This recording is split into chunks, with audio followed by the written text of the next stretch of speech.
բնակարան չունեք Երևանի կենտրոնում, ոչինչ, որ լավ աշխատեք, որ լավ այսպես որ ազգային ժողովի փոխոսնակի հասցեին այսպես գնահատականներ հնչեցնեք, դուք էլ կունենաք 3 բնակարան Երևանի, 3 չէ, բայց 2 կունենաք։ Պարոն Եղան, եկեք չթիրախավորենք ու հարցին պատասխանենք։ Դուք եք թիրախավորում, տղայական ռազմական եք, դուք գնահատական եք տալիս։ Տղայական ռազմական։ Ինչ հա դուք կասեք, այդ որ կատեգորիայում ամտնում արա այ տղա Լևոն, հորը թուրք են ասում։ Հերթով այդ նախադասությունները ասել այդ ինչի մեջ է։ Սկրիպտը սկսեցիք առաջին նախադասությունից, թե կեսից։ Արա այ տղան ինչ է։ Արա այ տղան։ Ես ասեցի այնտեղից Լևոն Քոչարյանի կողմից հնչեց վիրավորանք, որին ի պատասխան Արա այ տղա դու ես, այսինքն էս նորմալ է։ Դրանք նա եկել ձայնագրությունն են, դա։ Խորհրդարանական երկրում պարոն Եղոյան, սա նորմալ է։ Դե եթե Լևոն Քոչարյանի նմանները падգամավոր լինեն, նորմալ չի, իհարկե նորմալ չի։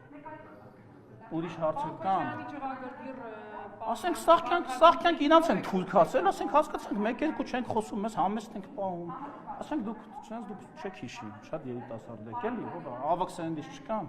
ուրա Թաքուի Թովմասյանը չկա, սաղքյանք իրանց թույլքացելով կներեք էլի, իրանց կուսակցական շատ լրագրողներ ման են եկել, եկել ստեղում է ասում, ձեզ ասում ենք թուրք, ղալլաթ են անում, գլուխները պատին են տալի թուրք։ Թուրքը հիմա ասել էի, ասենք։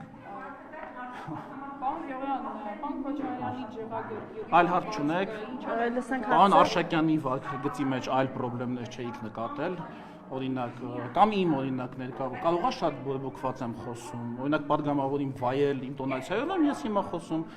Չեմ հատել տղայական ռազմորկայի սահմանը, միգուցե պատահման, բայց խոսում եք հատել դուք լրագրողի հետ լրագրողի հարցից վրդովված նորից շարունակում եք պարոն Եղոյան։ Ես որպես քաղաքացի հարցաքննություն, հա, դուք էլ քննիչն եք, մենակ դուք կարաք հարց տաք, ես պատասխանեմ ու մեկնաբանություն չանեմ։ Պարոն Եղոյան, որը վերևից նայում էր, թե ինչա կատարվում։ Այսինքն ես ձեր հարցի վերաբերյալ չեմ կարա ձեր մասին մեկնաբանություն անեմ։ Չկա նման իրավունք։ Արեք, լսում եմ ձեր մեկնաբանությունը։ Վերջացավ մեկնաբանությունը, եթե չնկատեցիք, կտակ չէ եթե։ Ուղիղ եթերում ենք մենք աշխատում, պարոն Եղոյան, այո, մենք միշտ ձեզ ուղիղ եթերում ենք հեռարձակում եւ տալիս։ Ով ունի ձեր հնարավորությունները։ Երևի լավ հովանավորներ։ Այո, մենք շատ լավ հովանավորներ ունենք։ Հայաստանի Հանրապետության քաղաքացին է մեր հովանավորը, պարոն Եղոյան։ Հա։ Սիվիկերնա ժպտացիք պատասխանեք պարոն Եղոյան։ Որտեղ մենք թիրախավորվում ենք, նայում են ֆինանսավորողներին են հիշում, ես էլ եմ ուզում ֆինանսավորողներին հիշել։ Ֆինանսավորողները հայտնի են, ԿՊՆ։ Իրանց ֆինանսավորողը ԿՊՆ, ձեր ֆինանսավորողը չգիտեմ ով է, հենց այդ է հարցը։ Մեր ֆինանսավորողը Հայաստանի Հանրապետության քաղաքացին է, պարոն Եղոյան, մեզ օրակարգ թելադրողները Հայաստանի Հանրապետության քաղաքացին պատմում եւ ինչպես նշել է Միրակ Միրոպը, էլի ինչպես նշել է լրագրողները առանց սահմանների կազմակերպությունը Հայաստանում իրենց գնահատմամբ, որը կառավարական կազմակերպություն չի, լրագրողների իրավունքների պաշտպանությամբ զբաղվող կազմակերպությունն է 4 անկախ լրատվամիջոց կամ մյուսները գտնվում են կամ իշխանության ազդեցության եւ ֆինանսավորման ներքո կամ նախկին օլիգարխների, սա մեջբերում է զեկույցից։ Դուք այդ 4-ի մեջ չկաք եւ իշխանական ֆինանսավորման մեջ էլ չկաք, չգիտեմ, նախկին օլիգարխների ֆինանսավորման մեջ կաք կամ ներկա այտենց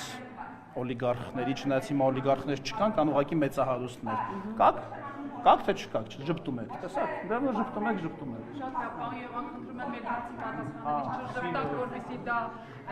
ջղային դեմքով կարան պատասխանան։ Պարոն Եղոյան, ինչով եք բացատրում պարոն Քոչարյանի ջղագրքի այդ ընթացքը։ Բացատրում եմ նրանով, որ մենք շատ ենք լռել, ասենք մենք շատ լռեցինք ընդհանրապես այս դահլիճում։ Չգիտեմ, երևի դա մեծ սխալ էր, որ ասենք իրան թույլ է չխոսելա ձև Հայաստանի Հանրապետության ընտրված վարչապետի հասցեին։ Ասենք իր հետ այդքան ձեն հավաքել է այս երկրում։ Հիմա ասենք ես էլի կնյարդայնանամ, էլի կասեմ, դուք էլ կասեք նյարդայնացաք, մեր գործընկերն էլ կասի ռազմորկայի տոննա եւ այլ։ Իր հայրը Հայաստանում կյանքում կերազետ ինքան ձայն հավաքել, ինչքան Նիկոլ Փաշինյանն է առաջին եւ երկրորդ ընտրությունների ժամ։ Եք այստեղ խոսելա ձև այս ինչ ոչ եկել է այստեղ ոչ անձնագիր, ոչ կացության թուղթ։ Եկել է կեղծիքով դարել է նախագահ, միլիոնները դիզել են, ցանկը նայում ես չի հերիքում շնչառությունը, հերնում մի բաժակ կոֆե խմում, գաս ցանկի երկրորդ մասը նայես, հենց կոռուպցիայից է խոսում, ասենք ինչ ծաղ է ընդհանրապես, ձեռ են առնում, ասենք մարդկանց, հետո ասեք մի վրդովվեք, դուք չեք վրդովում, դուք այս երկրի քաղաքացի եք եղել, դուք դատախազի ներկայացած ցանկը, որը շատ ավելի կարճ է, քան այլ ցանկեր, որոնք տարբեր տեղեր հրապարակվել են, այդ ցանկը նայելուց դուք որպես Հայաստանի քաղաքացի, օրինակ չեք վրդովում, թե ուղղակի ասենք ձեր խմբագրակազմի ասենք գիծը պահեք ու վեր, ձեր գործը այսօր անեք ու վեր, դուք չեք վրդովում դրանից։ Չսեք հետ դուք բոլորը, այստեղ հիմա ներկաները։ Բա ուր են մյուսները, մեր երեք որ հարցակվել էին ին վրա, ուր են չկան։ Հələ սպասենք իրանք լրագրողների մասին այդպես մի խոսեք, էլի լրագրողները։ Ո՞նց եմ խոսում, ժողովուրդ ջան։ Գազազատներ չեն որ հարցակվեն ձեր վրա, իրանք կարող են ընդհանրապես ձեզ հարցեր տալ։ Դա արդեն ձեր մանիպուլյացիան է, ուրեմն մարդն էլ կարա մարդու վրա հարցակվի, հարցակումը։ Եկեք լրագրողներին մի համարեք ձեր վրա հարցակողներ, մենք Դու որ հարցակվել են հարցակումը, անպայման չի որ շուն լինի։ Մարդը մարդու վրա կարող է հարցակվի եւ ոչ միայն ֆիզիկապես, այլև խոսքով։ Ճնշել են ձեզ հոգեբանական ճնշում են գործադրել։ Իրանք չեն, իրանք չեն կարող ինձ հոգեբանական ճնշման ենթարկել, որովհետեւ իրենք չգիտեն այն ձևերը, որով որ կարող են ինձ հոգեբանական ճնշման ենթարկեն։ Դա իմանալու համար պետք է շատ երկար ուսումնասիրել, թե ոնց են ընդհանրապես մարդուն ենթարկում։ Հոգե պետք է ժամանակ եւ էներգիա դնել դրա մեջ, կրթվել, դրա համար էլ է պետք կրթություն, ինչից իրանք այդքան չգիտեմ էլի ջղայնացան երեք, երբ ասցի պետք է վերադառնալու վերադառնալ։ Այսօր Քոչյանը վերահսկվեց, որ այն ինչ ունեն օրինական է, դեպ այս միտքն Շորջ ջան, լսեք, մենակ դատախազը, մենակ դատախազի պահանջած դրամական եւ դրան հավասարեցված, այսինքն պարտքի իրավունք, այնտեղ փոխառություններ եւ այլ արժեթղթեր, այսինքն ոչ թե անշարժ գույք, այլ զուտ, այսպես ժողովրդական լեզվով ասեմ, քեշին համարժեք վերադարձի ենթակա գումարը, հանրագումարը կազմում է $100 միլիոն, $100 միլիոն, սրան գումարած 22 անշարժ գույք, այնտեղ չգիտեմ, սրան գումարած նայրի ինշուրանսում, այնտեղ սեփականության մաս, Toyota-յում, սա դեռ չեմ վերացում դրամի։ Այն զուտ քեշի մասը $100 միլիոն է, պատկերացնում եք։ Դեռ չէ 4 միլիարդ չի, շատ ավելի քիչ է։ Շատ ավելի քիչի ինչքան է։ $100 միլիոն գումարած 22 անշարժ գույք, գումարած մյուս ընկերություններում մասնակցություն, ասենք, ու ասենք, չէ, գիտեք, ես էլի տեսեք, այսքան մենք ստեղ ենք հասկացանք։ Չոր աշխատավարձով է վաստակել ճակատի քարտինքով է։ Նախագահի ոչ միայն չոր աշխատավարձով, այլև կեղտոտ աշխատավարձով էլ հնարավոր չի եւ նույնիսկ սովորական միջին վիճակագրական կոռուպցիայով էլ հնարավոր չի այդքան փող աշխատել։ Այդքան փողի համար պետքա լինի համակարգված, վերիցված, ստրուկտուրիզացված, ինչպես մեկ այլ նախագահն է սիրում ասել, ստրուկտուրիզացված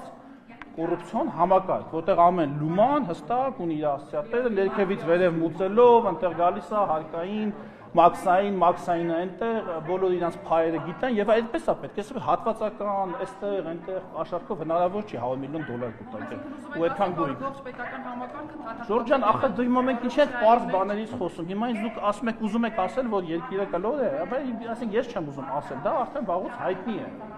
Որ երկրագույնը կլոր է, ինչպես որ հայտնի է, որ իրենք ունեն ահռելի մեծ ահռելի շատ կուտակված ապօրինի գույք, որի վերադարձով, որ հիմա դատախազությունը զբաղվում է։ Բայց այդ էլ հնի կողմ, այն վերադարձվածները, որ ամեն օր հրապարակում են, ձեզ այդ թվերը զարմանք չեն ներշնչում։ Զարմանք չեն ներշնչում, ասենք որ մի գյուղապետից կարող է դատախազությունը պահանջի $2.8 միլիոն։ $2.8 միլիոն։ Ասենք չգիտեմ, գյուղապետ, շատ փոքր ու աղքատ գյուղի գյուղապետ, ոչ թե շատ հարուստ գյուղի գյուղապետ, հա։ Մասշտաբը դրա պատկերացրեք, կոռուպցիայից է, ապշելու է, լավ հասկացանք, գոնե այս բաներից խոսան, որ այդտեղ խոսալու տեղ կարող է եւ ունենա։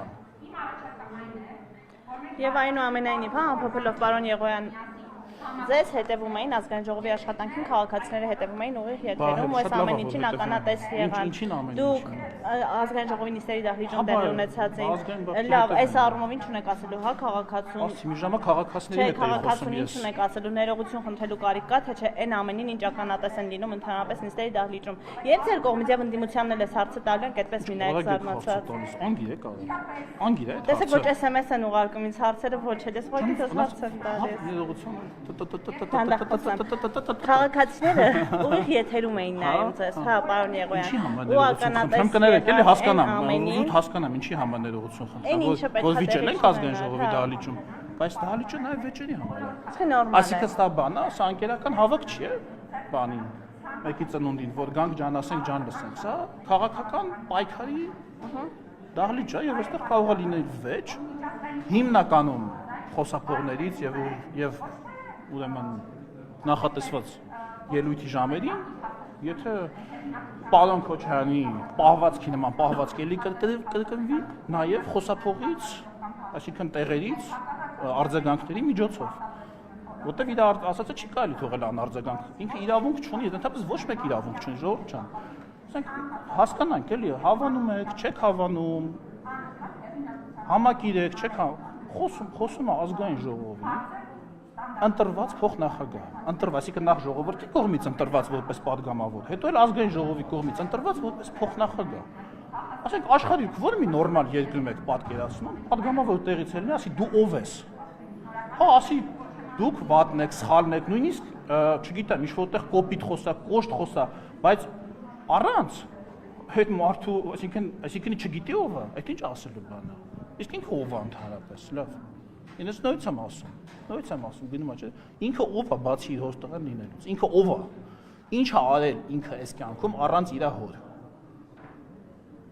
Առանց իր հոր ինչ արել այս կյանքում։ Եթե չլիներ իր հայրը, ինքը ինչ կկարողանար անել այս երկրում,